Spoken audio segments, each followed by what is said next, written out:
ఓం శ్రీరామచంద్ర పరబ్రహ్మణే నమః. ఓం నమో వశిష్ఠ విశ్వామిత్ర వ్యాస వాల్మీకి సుఖాదిభ్యః. ఓం శుక్లాంబరధరం విష్ణుం శశివర్ణం చతుర్భుజం ప్రసన్నవదనం ధ్యాయేత్ సర్వవిఘ్నోపశాంతయే. ఓం నమో బ్రహ్మాదిభ్యో బ్రహ్మ విద్యా సంప్రదాయ కర్తృభ్యో వంశ ఋషిభ్యో మహద్భ్యో నమో గురుభ్యః. ఓం శ్రీరామో రామభద్రశ్చ రామచంద్రశ్చ శాశ్వతః రాజీవలోచన శ్రీమాన్ రాజేంద్రో రఘుపొంగవః. శ్రీ యోగ వాసిష్టము ఉపశమ ప్రకరణము. కాబట్టి ఓ జీవుడా, నీవు అభిమానమును, మహాకోపమును, కలుషత్వము, క్రూరత్వము ఏవైతే ఉన్నవో ఇవన్నీ కూడా వదిలివేయు. ఎలాగంటే మహాత్ములు ఎన్ని సంకటాలు కలిగినప్పటికీ కూడా, ఎన్ని ప్రమాదాలు సంభవించిన ఆపద సమయాలలో కూడా ఈ పామర గుణాల యందు ఎన్నటికీ కూడా వాళ్ళు నిమగ్నత చెందరు అని అనుకుంటూ, అంతేకాదు నేనెవడను, పూర్వము నేను ఎవరై ఉన్నాను, ఈ ప్రకారంగా మళ్ళీ మళ్ళీ కూడా విచారణ సలిపి నీ పూర్వపు దేహాత్మ భావస్థితి ఏదైతే ఉన్నదో కామము, క్రోధము మొదలైన దుష్టత్వ దశను స్మరించు. అలా స్మరించి ముత్యాల వంటి స్వచ్ఛమైన కాంతిని వెదజల్లేలాగానే నవ్వుచూ ఆ అజ్ఞాన దశ ఏదైతే ఉన్నదో కామ క్రోధాది దుష్టత్వ దశను స్మరించావే, ఆ అజ్ఞాన దశ ఏదైతే ఉన్నదో దాన్ని వదిలివేయు. వేటి ఎందైతే నీవు చింత అనేటువంటి అగ్నిజ్వాల సమూహము చేత నిండబడిపోయి వ్యాప్తి చెంది ఉన్నావో అట్టి సమారంభాలు ఇప్పుడు ఏవీ లేవు, అన్నీ గతించిపోయినవి. అట్టి పాడు రోజులు ఇప్పుడు గతించిపోయినవి అని చెబుతూ, అంతేకాదు నీవు ఏ నగరానికైతే మరి నీవు ఇప్పుడు దేహ నగరానికి రాజువై ఉన్నావు కదా, అంతేకాదు నీవు సర్వ కోరికలు కూడా తీరిన వాడవయ్యావు, అంటే పూర్ణ మనోరథుడివే అయ్యున్నావు. ఆకాశము కనుక హస్తగ్రస్తము కానట్లుగానే, అంటే ఆకాశాన్ని అరచేతితో పట్టుకోగలమా, అలా పట్టలేనట్లుగానే నీవు సుఖ దుఃఖాలకు అతీతుడివై ఉన్నావు. అధ్యేంద్రియ దురం శ్వాస జిత్వా జితమనోగజ భోగారిమభితో భంక్త్వా సామ్రాజ్యమధితిష్టసి. నేడు ఈరోజు ఈ ఇంద్రియాలు అనబడేటువంటి అశ్వాలు, చిత్తము అనేటువంటి గజము, భోగము అనేటువంటి శత్రువును కూడా జయించివే. అంటే ఇంద్రియాలు అనేటువంటి గుర్రాలని, చిత్తం అనేటువంటి ఏనుగుని మదించి ఉంటుంది కాబట్టి మరి భోగాలు అనేటువంటి శత్రువులు ఏవైతే ఉన్నాయో వాటిని అన్నింటినీ కూడా జయించివేయు. నీవు ఆత్మవై సామ్రాజ్యాన్ని అధిష్ఠించి ఉన్నావు కదా అని చెబుతూ, ఎలాగంటే నీవిప్పుడు ఇంద్రియాలు అనేటువంటి దుష్టమైనటువంటి గుర్రాలు, మనసు అనేటువంటి మదగజాన్ని కూడా జయించు. భోగాలు అనేటువంటి శత్రువులను నలువైపులా కూడా వధించివై ఆత్మ సామ్రాజ్యాన్నే నీవు అధిష్ఠించి ఉన్నావు అని చెబుతూ, అనంతమైనటువంటి గగన పరికుడవగు, అంటే ఆకాశంలోనే ప్రయాణించే నీకు అనంతమైనటువంటి శూన్యమునందే నీవు పయనిస్తూ ఉంటావు. అటువంటి నీకు ఉదయించడం కానీ అస్తమయం కానీ ఏమీ ఉండవు, సర్వము శాశ్వతమయ్యే ఉంటాయి. అంటే జ్ఞాన దృష్టికి సర్వదా కూడా ప్రకాశితుడు అయినా, ఆ అవిద్యా దృష్టికైతే అస్తమితమైనటువంటి ప్రాయుడివే అయినా, అంటే బహిర్వ్యాపకంగా కూడా భాస్కర స్వరూపంతో నీవు అంతరమునందు వెలుపల కూడా నీవు సూర్యుని స్వరూపంలో నీవు ప్రకాశిస్తూనే ఉన్నావు. మరి ప్రసుప్తుడైనటువంటి నిన్ను, అంటే నువ్వు ప్రశాంతంగా ఉన్నావు. నువ్వు ప్రశాంతంగా ఉన్న నిన్ను ఈ కామిని గనక, అంటే ఏ రతి క్రీడ చేయాలి అని కోరుకుంటుందో, కోరికతో ఉంటుందో ఆమె కాముకుని అటువంటి కోరికతో ఉన్నటువంటి వాణ్ణి సంభోగార్థం లేపునట్లుగానే, కోరికతో ఉన్నటువంటి కామిని కోరికతోనే ఉన్నటువంటి కాముకుని ఆ స్త్రీ ఆ పురుషుణ్ణి మరి సంభోగించడం కోసమే లేపినట్లుగానే భోగ విలాసాల కొరకు శక్తి అనేటువంటిది ప్రబోధిస్తూ నిన్ను మెలకువ చేస్తూ ఉన్నది. ఏ విధంగా అంటే ప్రశాంతుడమైన నిన్ను భోగ విలాసాల కోసం నిన్ను లేపుతూ ఉన్నది. ఏ విధంగా లేపుతోంది అంటే కాముకుని లేపినట్లుగానే లేపుతూ ఉన్నది. ఎందుకు అంటే రతి క్రీడ కోసము అయినట్లుగానే. అలాగే నేత్రవాతాయనములో ఉన్నటువంటి చితిశక్తి గుండా దృష్టి మక్షక వలన తీసుకొని రాబడినటువంటి రూప అనేటువంటి మధువును నువ్వు దూరం నుండియే పానం చేస్తూ ఉన్నావు. అంతేకాదు అంటే నేత్రాల చేత చూస్తూ ఉన్నటువంటి చితిశక్తి లేకపోయినప్పటికీ కూడా నీ యొక్క చిత్శక్తి ద్వారా దృష్టి అంటే ఆ దృష్టి ద్వారా మక్షిక అంటే ఏగా తీసుకొచ్చేటువంటి మక్షికము అంటే తేనెటీగ తీసుకురాబడినటువంటి మధువుని అది ఏ రూపంలో ఉన్నది? తేనె రూపంలో ఉన్నది. దానిని నీవు దూరం నుండే పానం తాగేస్తున్నావు. అంతేకాదు నీవు నిరంతరము కూడా శరీర మధ్యంలోనే ఉంటావు. ప్రాణవాయువు అపానవాయువుల యొక్క సంచారం చేత బ్రహ్మ మార్గాన్ని నీవు నిరీక్షిస్తూ ఉంటావు, వాటి కోసమే ఎదురు చూస్తూ ఉంటావు. అంతేకాదు నీవు దేహ పుష్పము యొక్క దేహం అనేటువంటిది పుష్పమైతే ఆ పుష్పం యొక్క వాసనవి నీవు. దేహచంద్రుని యొక్క అమృతం కూడా నీవే. నీవు శరీరము అనేటువంటి శాఖకు రసస్వరూపుడవు నీవే. దేహ తుషార శైత్యము కూడా నీవే అయ్యున్నావు. దేహంలో ఉన్నటువంటి రసస్వరూపుడువు.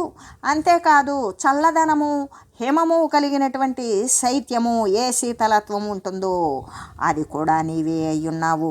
సర్వ ప్రాణుల శరీరమున కూడా గర్వకారణమై ఉన్న స్నేహము కానీ శరీర దుగ్ధ కానీ ఘృతమగు నెయ్యి అయ్యేటువంటి నీ యొక్క రసమే నీవు శరీరాన్ని విడిచావనుకో. ఆ విడిచినప్పుడు అది ప్రేమాస్పదమవుతుందా? కాజాలదు. నీవు శరీరము అనే కట్టెయందు నిప్పులాగానే ఉండి ఉన్నావు. నీవు సర్వోత్తమమైనటువంటి ఆస్వాదమైనటువంటి అమృత స్వరూపుడివి నీవే. సమస్తాన్ని కూడా చేయగలిగిన తేజస్సు కూడా నీదే. సదర్థబోధవు. ఏ సత్ అయితే ఉన్నదో దాని యొక్క అర్థాన్ని బోధించేటువంటి వాడవు. అంతేకాదు ఈ యొక్క నేత్రాలు మొదలైన ఇంద్రియాలు ఏవైతే ఉన్నాయో వాటి యొక్క కార్యాలు అన్నీ కూడా నీ వల్లనే జరుగుతూ ఉన్నవి. ఎలాగంటే వాయు చలనానికి కానీ చిత్త హస్తి మదనానికి కానీ ఏ విధంగా అంటే వాయువు అనేటువంటిది చలించేటువంటిది, అలాగే ఈ చిత్తం అనేటువంటి ఏనుగుకి, బుద్ధి అనేటువంటి అగ్ని ప్రకాశానికి ఉష్ణానికి కూడా కారణము నీవే కదా అని చెబుతూ, అంతేకాదు మరణమూర్ఛ నిద్ర అవస్థల యందు కూడా నీవు ఉపసంహరించడం వలననే వాక్కు అనేటువంటిది లీనమైపోతుంది. ఇతర శరీరాలు దీపంలాగానే మళ్ళీ కూడా ప్రజ్వలిస్తూ ఉన్నది. ఒకే సువర్ణము నుండి అంటే ఒక బంగారం నుండే అనేక రకాల కటకకేయూరాలు కలిగినటువంటి అంటే వివిధ రకాల ఆభరణాలు ఉత్పన్నమైనట్లుగానే ఈ సంసారమున అంటే ఈ శరీరాల యొక్క రాకపోకల యందు విభిన్న పదార్థాలు నీ నుండే ఉత్పన్నమవుతూ ఉన్నవి అని చెబుతూ, నీకు నీవే విలాసార్థము ఇతడు నేను నీవు అనేటువంటి మాయక శబ్దాల వలన వ్యవహరింపబడుతూ ఉంటుంది. అంటే దానిని మరిపించేటువంటి శబ్దం ద్వారా నీకు ఏ విధంగా ఇదంతా కూడా నీ యొక్క లీల కోసమే, నీ యొక్క విలాసార్థమే, నీ యొక్క క్రీడ కోసమే ఉత్పన్నమైనవి. అందుకే నేను స్తుతి చేస్తూ ఉన్నాను అని చెబుతూ, మంజీ మారుత చాలితమైనటువంటి మేఘమాల ఆకాశమున అంటే నల్లని మబ్బులు కలిగినటువంటి మేఘాలలో మనకేం కనపడతాయి అంటే ఏనుగుల్లాగా మరి అశ్వాల్లాగా అంటే గుర్రాల్లాగా కనబడినట్లుగానే నీవు కూడా అసంఖ్య ప్రాణుల రూపంలో మరి లక్షింపబడుచు ఉన్నావు. ఎన్ని రకాల వేల వేల రకాల 84 లక్షల జీవరాశులు జీవజాతుల యొక్క రాసులు ఉన్నట్లుగానే అన్ని రూపాలలో కూడా నీవే లక్షించబడుచు ఉన్నావు. అటువంటి అంటే రకరక పలుకుల రకరక రూపుల సదయ ప్రధానాత్మ ఆత్మస్వరూపుడవే సర్వ జీవరాశిలో కూడా నీవే లక్షింపబడుచు ఉన్నావు. వాహినిశిఖ అంటే ఏ యొక్క అగ్నిశిఖ అయితే ఉంటుందో, అగ్ని జ్వాజ్వల్యమానంగా మండుతోంది. మండినప్పుడు అక్కడ ఏ విధంగా కనపడుతుంది అంటే హయాహస్వాది అంటే ఆ అగ్నిశిఖ ప్రజ్వలంగా మండినప్పుడు ఆ మంట ఏ విధంగా చిట్ట చివర భాగంలో ఏ విధంగా కనపడుతుందా శిఖ అంటే గుర్రంలాగా ఏనుగులాగా అటువంటి ఆకారాలే స్ఫురిస్తూ ఉంటాయి. ఈ సృష్టి యందు నీవు నీకంటే అవిభిన్నములైనటువంటి ఆకారాలలో నువ్వు కనబడుతూనే ఉంటావు. అనేక రకాల ఆకారాలలో నువ్వు కనబడుతూనే ఉంటావు అని చెబుతూ నీవు ఈ బ్రహ్మాండముక్త ఫలమున వ్రేలేటువంటి దీర్ఘమైన అవిచ్ఛిన్నమైనటువంటి సూత్రానివి. అంతేకాదు ఛిద్రసాయనముల చేత కూడిన భూతమైనటువంటి సస్యాలకు నీవు క్షేత్రమే అయ్యున్నావు. వండినటువంటి మాంసము మొదలైన పదార్థాలకు రుచిని కూడా కల్పించేది నీవే. అంతేకాదు అనభివ్యక్త మరి పదార్థాలు సృష్టి రూపమున అంటే ఇష్టము లేనటువంటి పదార్థాలు సృష్టి రూపంలో కూడా నీలాగానే నీ వల్లనే ప్రకాశం అంటే నీ వల్లనే అవన్నీ కూడా కనబడుతూ ఉన్నవి అని చెబుతూ నీవు ఈ బ్రహ్మాండ ముక్తాఫలమునందు వ్రేల్చబడేటువంటి దీర్ఘమైనటువంటి అవిచ్ఛిన్న సూత్రానివి నీవే. అంతేకాదు ఛిద్రసాయనము చేత కూడిన భూత సస్యాలకు కూడా నీవు క్షేత్రమై ఉన్నావు అని చెబుతూ, అంతేకాదు నీవు కార్యరూపిణి అయిన శక్తిని వస్తువులకు వసగి అనుగ్రహించకపోతే అవి ఉండి కూడా పనికిరానివే అవుతూ ఉన్నవి కదా. అద్దమున అంటే అద్దంలో ప్రతిబింబించేటువంటి ముఖ సౌందర్యం ఏదైతే ఉంటుందో అది మరి కోరిక చేత కలిగినటువంటి వానికి ఆ కోరిక ఉపశమిస్తుందా? ముఖంలో కనపడిన అద్దంలో కనబడిన ముఖం యొక్క లావణ్యము చేత వానికి కలిగిన కోరిక అనేటువంటిది తీరుతుందా? ఆ అద్దంలో కనపడినటువంటి ఆ ముఖ సౌందర్యము వాని యొక్క కోరికకు ఉపయోగపడదు కదా. నీవు లేకపోతే ఈ శరీరము కాష్టాలోష్ట సమమై పడిపోతుంది. ఏ విధంగా?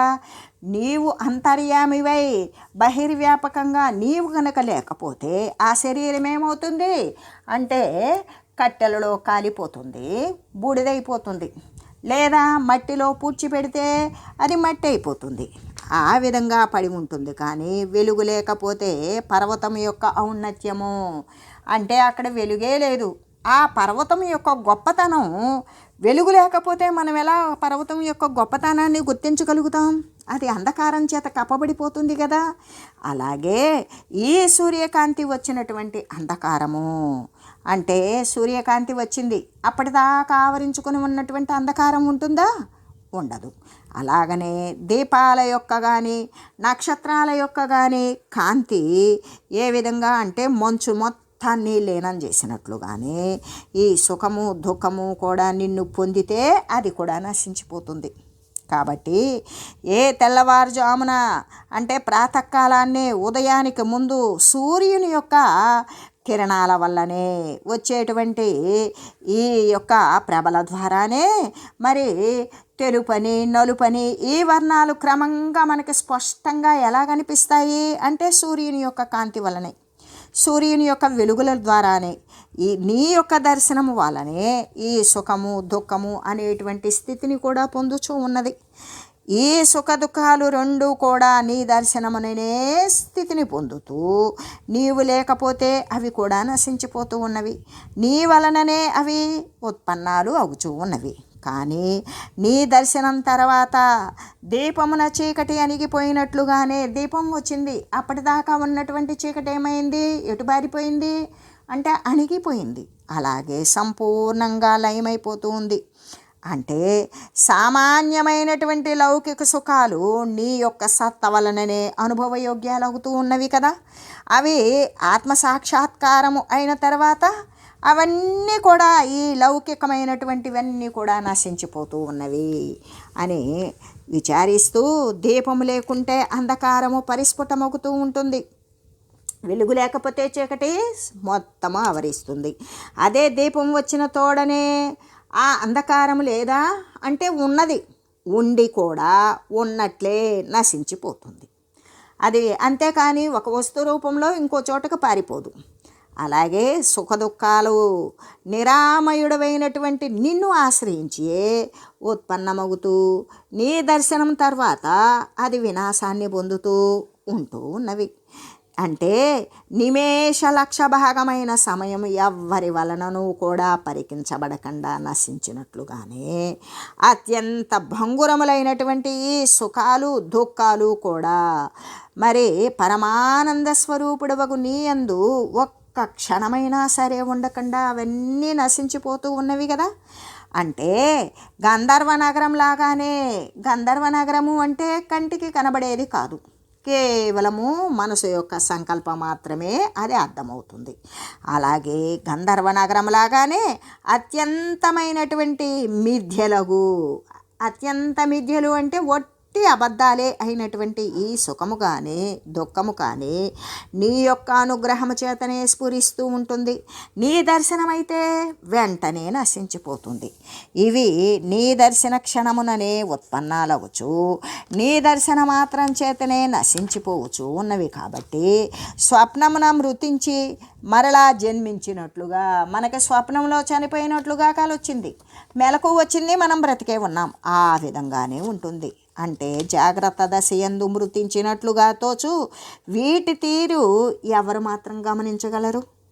క్షణమైనా ఉండని వస్తువు ఏ విధంగా పని చేయగలుగుతుంది అంటే కలువల్లాగానే తోస్తాయి. ఎక్కడ తరంగాలు, ఆ తరంగాలని ఇప్పుడు కలువలను అయితే తీసి మాల కట్టవచ్చు, కానీ నీటి తరంగాలని మాలను కట్టగలమా? అలాగే పుట్టిన మాత్రమే గిట్టేటువంటి వస్తువు కార్యకారి ఎలా అవుతుంది? దాన్ని కార్యవంతం చేయాలి అంటే అలా పుడుతుంది, ఎలా పోతుంది. ఎలాగా అంటే మెరుపులులాగా. ఇప్పుడు మెరుపులున్నవి అలా వచ్చి ఇలా పోతాయి, ఆ మెరుపులతో మనం మాలను గుచ్చగలమా? అలా గుచ్చితే జనులంతా సంతోషాన్ని పొంది ఉంటారు కదా. ఇటువంటి తుచ్చమైన సుఖదుఖాలను వివేకాల యొక్క మనసులను కూడా ప్రతిఫలింపజేస్తూనే ఉంటుంది. వారిని అన్ని స్థితుల యందు కూడా సములుగా ఉంచుచూ ఉన్నావు. ఓ సహజమైనటువంటి ఆత్మస్వరూప, అనంతమైన నామరూపాస్పద నీవు అవివేకుల కాడ తోచేటువంటి తెరగునే వర్ణించడానికి నా వాక్కు నిజంగా కూడా అసమర్థమై ఉన్నది. నాకు అంత శక్తి లేదు నిన్ను వర్ణించడానికి. నీవు నిరీహుడువు, ఎటువంటి కోరికలు లేనివాడవు, నిరవయవుడువు, నీకు ఎటువంటి రూపముతో కూడిన అంగాలతో కూడిన రూపము లేదు. నిరహంకృతిని, నీకు ఎటువంటి అహంకృతి నేను అనేటువంటి భావన లేదు. నీవు నిరాకారుడివే కమ్ము, లేకపోతే సాకార రూపవంతునిగానే ఉండు, అన్నింటికీ కూడా కర్తవు నీవే కదా. ఓ ఈశా, నీ యొక్క ఆకారము బ్రహ్మాండం కంటే కూడా విస్తృతమై ఉన్నది. నీకు జయముగాక శాంతిపరాయణ, జయము. ఓ పరమాత్మ, నీవు నిఖిలాగమాతీతుడవు, నీవు నిజంగా నిఖిలాగమాధారుడవు. అంటే ఏ ఆగమమ శాస్త్రాలైతే ఉన్నాయో వాటికి అతీతుడు, వాటికి కూడా అందవు. నిఖిల ఆగమధారుడు, వాటినన్నింటి ధరించేటువంటి వాడవు కూడా నీవే. నీకు జయమగుగాక. జాత, పుట్టినవాడవా? అజాత, పుట్టనివాడవా? క్షత, నశించేవాడవా? భావ, భావించేవాడవా? అభావ, భావించడానికి సాధ్యము కాని వాడవా? జయ, జయించేటువంటి వాడివా? అజయ, జయంప సఖ్యము కానటువంటి వాడవా? నీకు జయమగుగాక. నేను ఉత్సహించి ఉల్లాసముతో శాంతుడనై నేను వెలయుచూ ఉన్నాను. యథార్థాన్ని తెలుసుకుని ఉన్నాను. నేను జయించాను, ఇందుకోసమే జీవించాను. నాకును నీకును కూడా నమస్కారము.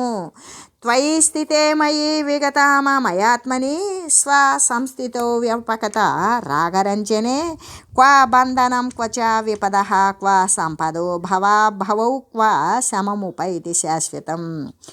అంటే నిరామయమును స్వసంస్థితమును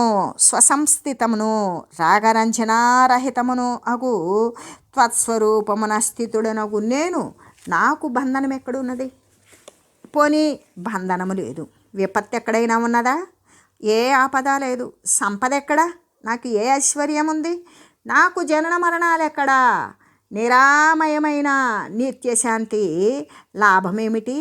దానిని నేను పొందే ఉన్నాను కదా, దానితో నాకు వచ్చిన లాభం ఏమిటి అంటే, ఓ ఆత్మదేవా, దుఃఖరహితుడవును స్వయం స్థితుడవు. అంటే ఇతరుల యొక్క ఆధారము నీకు లేదు, అన్యాధారరహితవు. కాబట్టి రాగము ద్వేషము మొదలైన వికారాలు శూన్యుడు, అవి లేనివాడవు. నీతో అభిన్నమైనటువంటి రూపమున నేను స్థితి కలిగి ఉన్నాను. అంటే నీవు నేనే అయ్యున్నాను. ఇక నాకు బంధనం ఎక్కడా? విపత్తు ఎక్కడా? సంపద ఎక్కడా? జననం ఎక్కడా? మరణం ఎక్కడా? కాబట్టి శాశ్వతమైన సుఖ విశ్రాంతిని నేను ఇప్పుడు పొందుతూ ఉన్నాను అని ప్రహ్లాదుడు ఈ విధంగా ఈ యొక్క ఆత్మస్థవనము అనేటువంటి దానిని చేసుకుంటూ ఉన్నాడు. ఉపశమ ప్రకరణమనందు ఈ విధంగా శ్రీ వశిష్ఠ మహర్షి శ్రీరామచంద్రునికి తెలియజేసి ఇంకా ఇలా అంటూ ఉన్నాడు. ఇతి సంచింతయన్నేవ ప్రహ్లాద పరవీర నిర్వికల్ప పరానంద సమాధిం సముపాయయౌ. ఇంకా వశిష్ఠ మహర్షి చెప్తున్నాడు, ఈ విధంగా శత్రుమర్ధనుడుగు, శత్రువులను మర్ధించేటువంటి గొప్ప వీరుడైన ప్రహ్లాదుడు ఈ విధంగా చింతించాడు, ఇటువంటి ఆలోచనలే చేశాడు. పరమానందప్రదమైన గొప్ప శాశ్వతమైన ఆనందాన్ని పొందేటువంటి నిర్వికల్ప సమాధిని తను ఆ సమాధిని పొందాడు. అంటే శత్రుమర్ధనుడైనటువంటి ప్రహ్లాదుడు ఈ ప్రకారంగా ఆలోచన చేసి పరమానందాన్ని ఇచ్చేటువంటి నిర్వికల్ప సమాధి యందు ప్రవేశించాడు. అలా ప్రవేశించి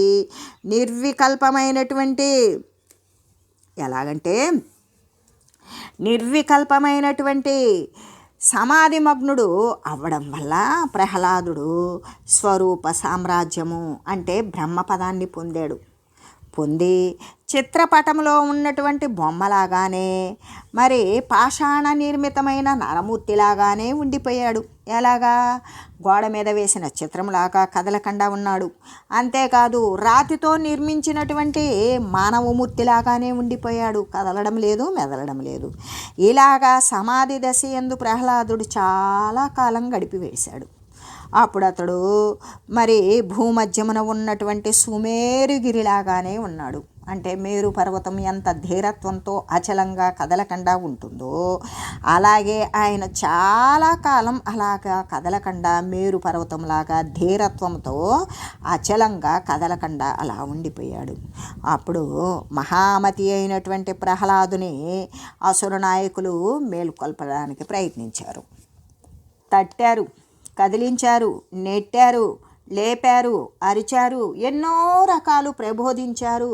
ఆ విధంగా మేల్కొల్పడానికి ఎన్ని ప్రయత్నాలు చేశారో అవన్నీ కూడా అసలు విఫలమైపోయినవి.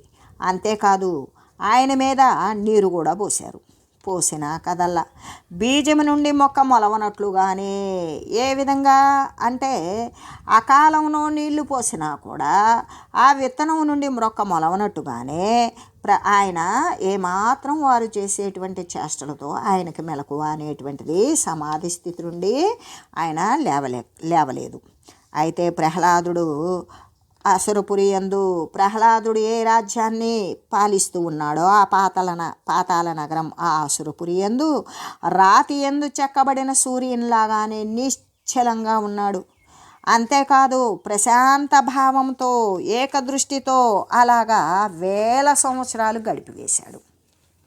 ఇలాగా అతడు పరమానంద స్వరూపమున మరి ఆ విధంగా పరిణమించి ఉండడం చేత ఆ ఆనంద స్వరూపంగా మారిపోయి అలా కదలక నిశ్చలంగా ఉండడం చేత చూసేవారికి అతడు ఎలా ఉన్నాడు అంటే నిరానంద స్వరూపముకు మృత్యువును పొందినటువంటి లాగానే కనబడుతూ ఉన్నాడు. ఎలాగా? ఏ ఆనందము లేదు, మృతప్రాయుడు, ఈయన శరీరం వదిలేశాడేమో అన్నట్లుగానే కనబడుతూ ఉన్నాడు చూసేవారికి. అప్పుడు పాతాళపురి అంతా కూడా అరాచకమైంది. ఎందుకు? రాజు లేని రాజ్యం కదా. మరి అరాచకమై మత్స్య న్యాయము చేతే పీడింపబడుతోంది. అంటే బలవంతుడు బలహీనుణ్ణి దోచుకుంటున్నాడు. మత్స్య న్యాయము అంటే మీకందరికీ తెలిసిన విషయమే, పెద్ద చేప చిన్న చేపని మృంగివేసినట్లు. ఆ విధంగా బలవంతుడు బలహీనుణ్ణి దోచుకుంటూ అంటే బలవంతులు బలహీనుల్ని పీడిస్తున్నారు. ఈ విధంగా హిరణ్యకశిపుడు మరణించడం చేత అతని పుత్రుడైనటువంటి ప్రహ్లాదుడు సమాధి మగ్నుడు అవడం వల్ల రాజ్యాన్ని పాలించేవాళ్ళు లేకపోయారు. ఇక ఆ రాక్షస నాయకులు ప్రార్థించారు. మిక్కుటంగా కూడా ప్రార్థిస్తూ ప్రయత్నించినప్పటికీ కూడా ప్రహ్లాదుడు సమాధి నుండి అయితే లేవలేదు. రాత్రి కాలంలో కనుక భ్రమరాలు వికసిత పద్మాలను పొందజాలన్నట్లుగానే, అంటే పద్మాలు రాత్రి వేళల్లో ముడుచుకుపోతాయి, ముకులించుకుపోతాయి. అప్పుడు వాటి యొక్క తేనెను క్రోలటానికి భ్రమరాలు ఆ పద్మాల మీదకు వస్తాయా? రానట్లుగానే అసురులు అంటే రాక్షసులు వ్యుద్ధితమైనటువంటి ప్రహ్లాదుని పొందజాలకుండేరి. ఏ విధంగా?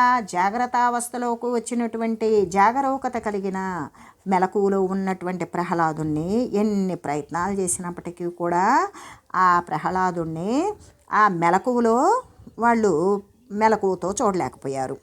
సూర్యుడు అస్తమిస్తే గనక మనుజు వ్యాపారులు ఉండనట్లుగానే సూర్యోదయం తర్వాత ఏం చేస్తారు? వ్యాపారస్తులంతా వారి వారి దుకాణాలు మూసివేసి వెళ్ళిపోతారు. అలాగే ఏకరస స్వరూపం అందినటువంటి ప్రహ్లాదుని యొక్క చిత్తమున ఎటువంటి క్రియ కూడా చొరబడలేదు. ఆ అసుర నాయకులు చేసేటువంటి ప్రయత్నాలు ఫలించలేదు.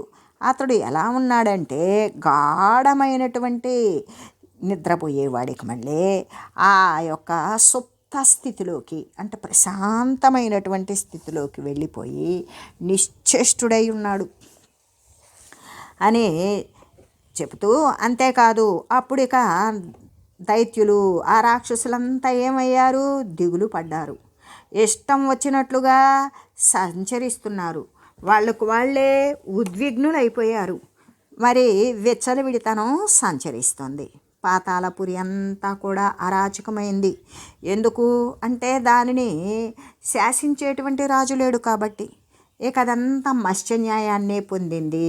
అంటే బలవంతుడు బలహీనుణ్ణి పీడించినట్లుగానే గుణవంతులు గుణహీనులకు చండాలులాగానే వ్యవహరిస్తున్నారు. అప్పటిదాకా మంచివారు ఉన్నారు, వాళ్ళకు కూడా చెడు బుద్ధులే పుట్టినవి.